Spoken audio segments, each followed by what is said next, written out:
Selamat pagi pemirsa, apa kabar Anda hari ini? Senang sekali dapat menjumpai Anda dalam berita Papua hari ini.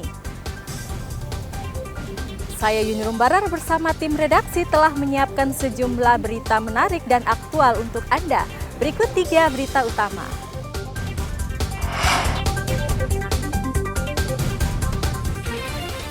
Polisi menangkap seorang buronan pelaku penyerang pos TNI di Kabupaten Maibrat. Diduga menggunakan anggaran penjualan beras 14 miliar rupiah, Bendahara Bulog Papua Barat ditangkap jaksa.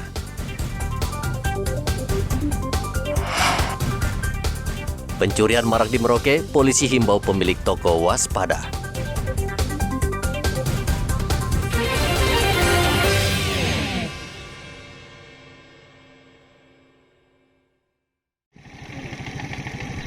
Polisi dan tentara berhasil menangkap Titus Sewa, 26 tahun, pelaku penyerangan prajurit di Pos Ramil Kisor, Distrik Aifa Timur, Kabupaten Maibrat. Kabid Humas Polda Papua Barat Kombes Adam Erwindi mengatakan Titus ditangkap di rumah keluarganya di Kampung Susumuk. Ia tidak berkutik dan langsung dibawa ke kantor polisi.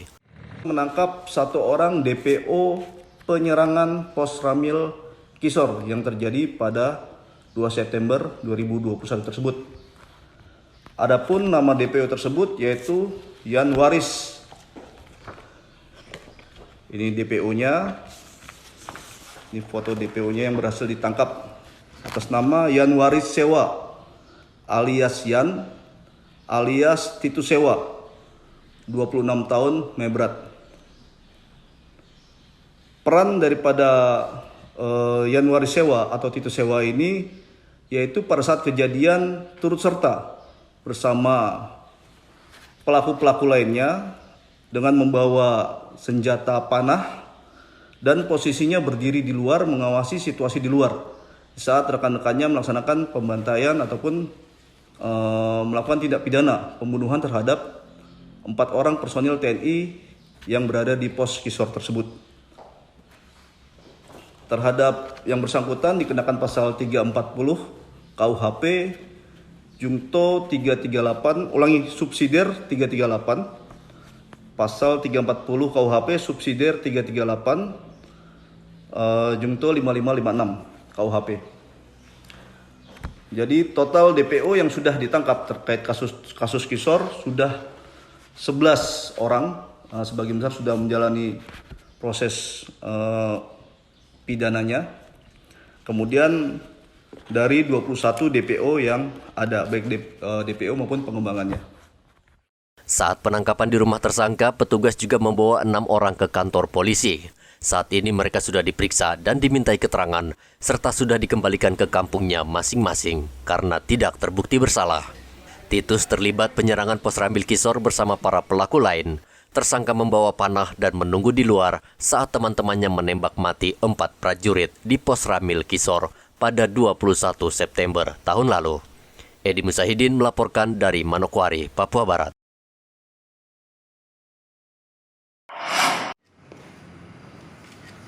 Bendahara Kantor Bulog Papua Barat Marta Mulu ditetapkan sebagai tersangka dugaan korupsi penyalahgunaan penjualan beras Bulog di Teminabuan dan Maibrat sejak 2011 hingga 2019. Kasus korupsi tersebut merugikan negara 14 miliar rupiah. Kepala Kejaksaan Papua Barat Juniman Huta Gaul mengatakan dana hasil penjualan beras Bulog digunakan tersangka untuk kepentingan pribadi. Dana hasil korupsi tersebut tidak disetor ke Bulog Pusat, malah tersangka pakai berfoya-foya. Hasil penjualan beras di daerah Sorong Selatan dan Maibrat oleh oknum pegawai Bulog, Bendahara Bulog yang menggunakan sendiri uang yang harusnya disetor ke Bulog Pusat dalam kurun waktu 2011 sampai 2019 yang keseluruhannya yang disalahgunakan oleh yang bersangkutan digunakan untuk kepentingan pribadi, kepentingan sendiri sejumlah 14 miliar 990 juta 269.756 rupiah, jadi hampir 15 miliar, kurang 10 juta lagi. Setelah menjalani pemeriksaan, tersangka diangkut ke dalam mobil tahanan dan langsung dibawa ke lapas kelas 2 Manokwari.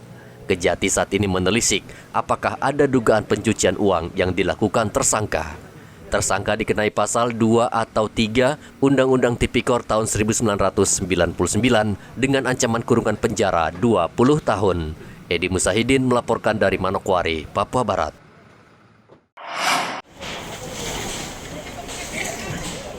Ratusan kios dan rumah di Pasar Dolok, Kabupaten Asmat yang merupakan pusat perbelanjaan warga kini tinggal puing berserakan akibat dilanda kebakaran Ahad kemarin.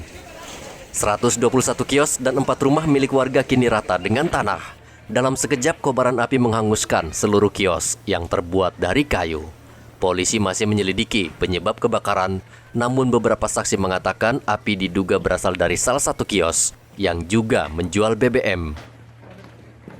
Saat itu kompor dan tabung gas meledak sehingga api langsung menyambar ke kios bensin dan membakar kios lainnya. Tidak ada alkohol tadi, orang semua panik juga. Seandainya ada cepat tadi, ya mungkin tidak begini kejadiannya. Mungkin hanya beberapa saja ya. Iya. Baru di sini bangunan rata-rata dari ini ya, kayu. Kayu semua. Baru dalam pasar juga tidak ada alat bantu pemadam begitu, nggak ada. Waktu kebakaran pertama tadi belum sempat turun hujan ya Mas ya? Belum. Belum ya. Mungkin setelah 1 jam tadi baru ada hujan turun. Nanti hujan itu pas sudah di depan sana. Sudah mau melaju ke depan sudah hujan. Baru hujan turun. Ini kira-kira ada berapa banyak Mas yang terbakar ini? Lapak maupun rumah, perkiraan aja. Ada ratusan. Seratusan. Karena Rumah itu saja dari area rumah saya sampai ini keliling ada 2 petak. Sudah 18 rumah. Belum yang lain. Ada ratusan. Ini rekan-rekan kami dari Polres Asmat sedang mendalami tentang sebab-sebab terjadinya kebakaran. TNI Polri dan warga setempat serta Pemda melakukan membuat pos pengaduan untuk mendatakan korban, ya, dan untuk menyiapkan bantuan-bantuan dari warga masyarakat di sekitar lokasi kebakaran. Saat ini situasi di Asmat cukup kondusif dan mudah-mudahan segera dapat teratasi dengan baik. Mudah-mudahan warga masyarakat tabah dalam menjalani musibah ini dan segera Tuhan berikan jalan keluar.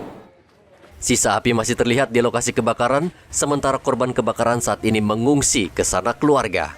Sebagian dari mereka terpukul karena harta benda ludes dilalap si jago merah. Untuk memastikan penyebab kebakaran, polisi mendatangkan tim Puslap 4 Mabes Polri. Muhammad Ridwan melaporkan dari Asmat, Papua.